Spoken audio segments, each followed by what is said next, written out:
Existem várias possibilidades de nós considerarmos a gestão da EAD e o ensino de graduação. Depende muito também de que instituição trabalha com esses conteúdos. Aquilo que fazem as universidades privadas visa a uma formação massiva, normalmente. Esse não é o perfil trabalhado dentro das universidades públicas, federais, estaduais, institutos federais, que estão voltados hoje primordialmente para a formação de professores de educação básica.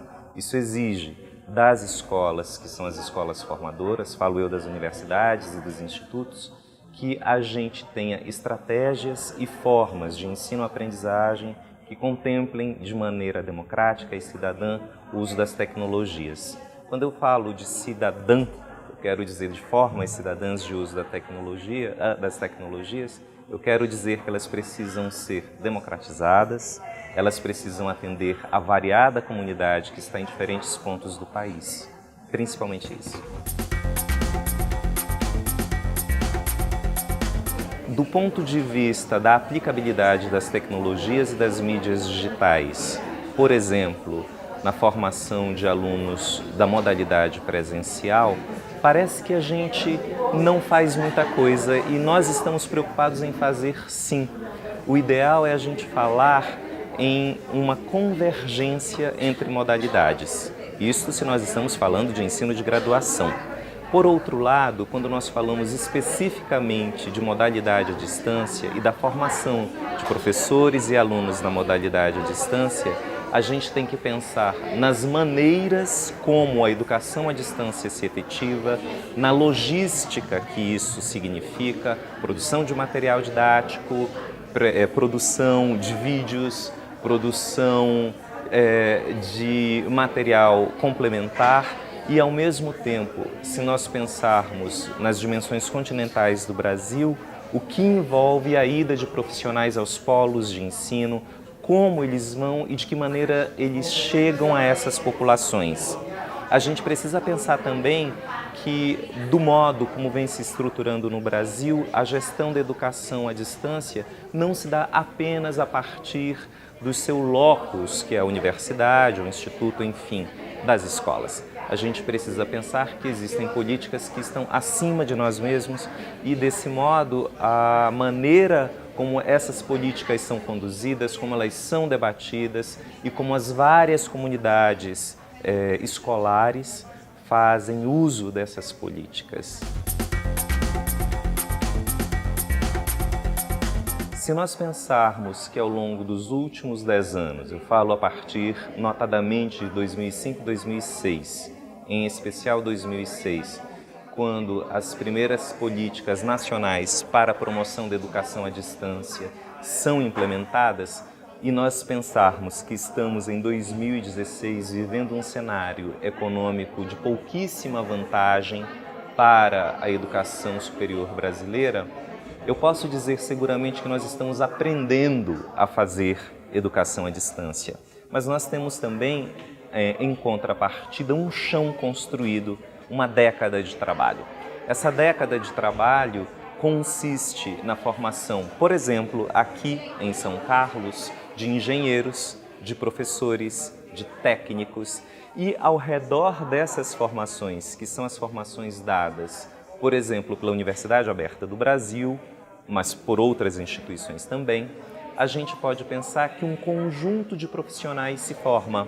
Não é jornalistas, designers, engenheiros, os colegas da área de informática, todos em conjunto promovem a educação à distância.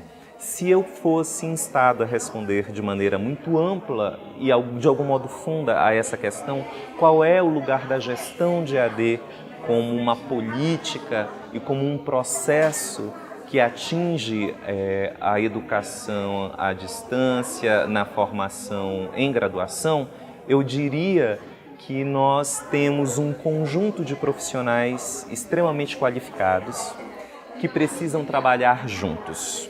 Este é um primeiro ponto. E para além disso, a necessidade de um debate e de um diálogo qualificado entre universidades federais, universidades estaduais, institutos e os governos estadual e federal para a promoção da educação à distância. Na hora que esse diálogo qualificado e os debates qualificados se consolidarem, as políticas e o processo de institucionalização deverão funcionar melhor também. Quando a gente fala de estudantes e pesquisadores, a gente precisa pensar quem são eles e onde eles estão. Isso depende muito do lugar onde o estudante e o pesquisador se encontram. Dou um exemplo. Se você for trabalhar com educação à distância no extremo norte do Brasil, Roraima, Amazonas, Amapá, Pará, não é? Você terá um desenho geográfico completamente distinto do desenho geográfico que você tem, por exemplo, no estado de São Paulo.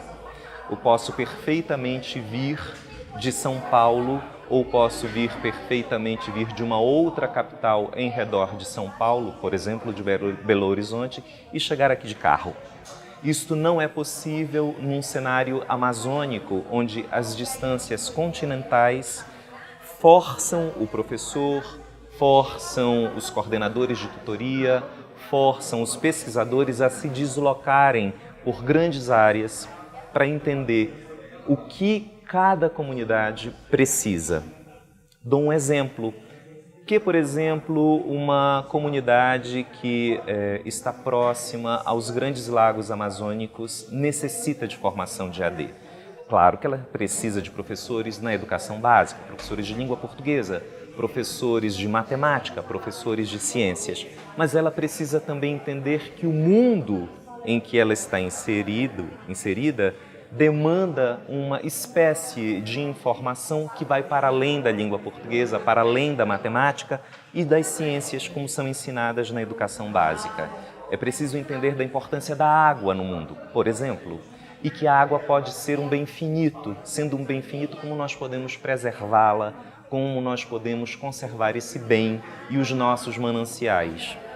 São debates altos, são debates elevados, que o pesquisador da área de EAD poderá pensar na seguinte proporção: como eu estou sensível para ouvir o outro e como eu posso processar perguntas que sejam pertinentes para a promoção da educação à distância e para a formação cidadã e democrática desses sujeitos com quem eu trabalho. Eu creio que os desafios são esses e é nisso que, em especial, os pesquisadores precisam pensar.